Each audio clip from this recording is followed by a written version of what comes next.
Blog shoot করতেছি ইউটিউবের জন্য। সো আমরা একটু বের হয়েছি 2 ফ্রেন্ড মিলে। আমরা এখন যাবো 10 নম্বর হোপে।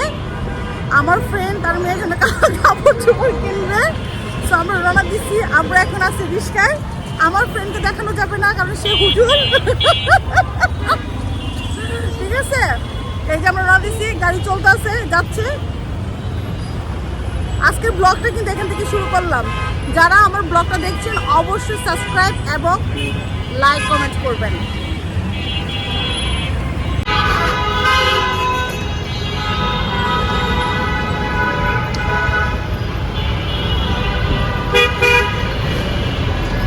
আমি চলে আসছি সেই বিখ্যাত হোপ মার্কেটে, আইসা নামলাম এখানে। আজকে একটু ফ্রি আছে জায়গাটা, আজকে তেমন মানুষজন নাই, একদম নীরব। আসলে মানুষজন হইলো আপনার বিকালের দিকে, মানুষের জন্য হাঁটা যায় না। এই রাস্তায় প্রচুর পরিমাণ লোকজন থাকে, একদম ফ্রি।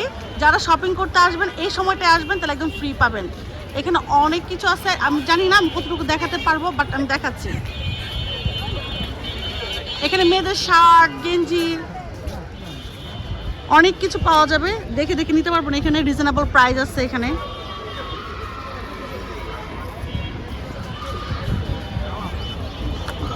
তারপর সামনে ব্যাগি প্যান্ট ট্যান এইসব আছে।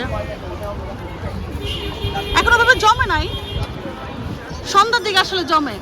এই যেখানে ব্যাগি প্যান্ট ট্যান আছে। মামা প্রাইস কেমন এগুলার? ও আচ্ছা, এগুলো কি একই রেঞ্জের সব? এগুলো হলো 350 করে।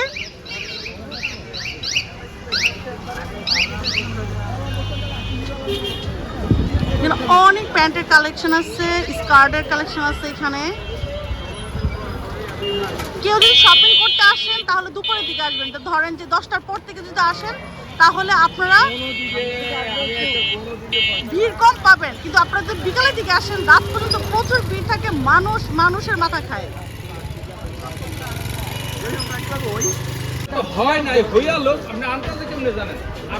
মামা প্রাইস কত করে এগুলা? কত আপনাকে দেখে না? 500 কত বললেন?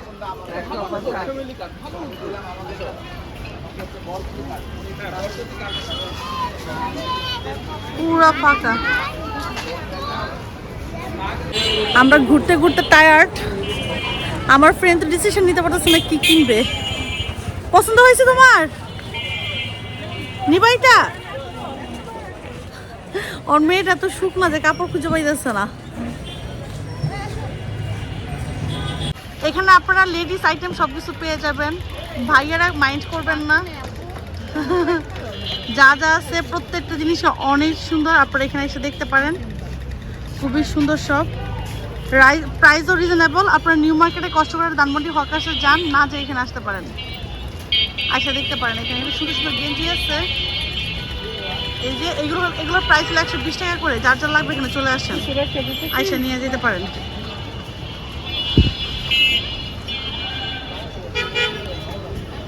তো গাইস আমরা ঘুরে ফেলছি পুরো হোপ। আমাদের কিছুই পছন্দ হয় না গাইস। আমরা এখন যাচ্ছি বাসায় রওনা দিচ্ছি। অবস্থা আমি সকালবেলা এগুলো সব গুছায় ক্লিন করে তারপর আমি স্কুলে গেছি। মানে কি গুছাচ্ছ তুমি? দেখছেন মানে এগুলো কোন ল্যাঙ্গুয়েজ? আরিয়া দেখেছেন? আমি তো পিটুনি দিব। আর এই যে আরেকজন এই কোণাটায় বসবে, এই মোবাইলটা কাটবে, এইখানে সে চার্জটা দিবে, এইখানে এই জায়গাটা বসবে, তারপর সব সিক্রেট দেখা দাও। হ্যাঁ এই কোণাটাতে সে থাকবে, চার্জারটা লাগায় রাখছে অলরেডি। তার আড্ডাটা এই কোণায়। কে জানি কি লাগায় রাখছে? এটা ইয়া মনে হয়, নাম জানি কি? কার কাজ?